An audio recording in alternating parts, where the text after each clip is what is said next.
Pedemontana, la superstrada che scotta, passa di mano. Una ferita aperta lunga 95 km perché i cantieri per proseguire il loro lavoro hanno bisogno di un'iniezione da 1,5 miliardi di euro.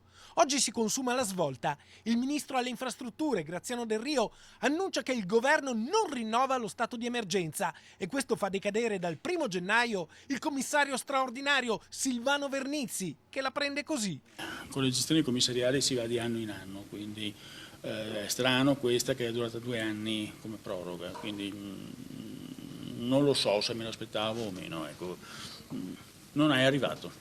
No, il rinnovo non è arrivato, eppure è un colpo di scena annunciato. Silvano Vernizzi, direttore generale di Veneto Strade, padre del passante di Mestre, lascia. La gestione della Pedemontana diventa ordinaria e viene interamente trasmessa alla Regione Veneto, che in vista dell'imminente partenza del commissario straordinario, oltre a rivedere gli atti e i rapporti contrattuali, ha messo insieme una squadra di avvocati ed economisti per trovare possibili soluzioni, mentre è già in corso uno studio di traffico indipendente e aggiornato con gli stessi consulenti del passante di Mestre.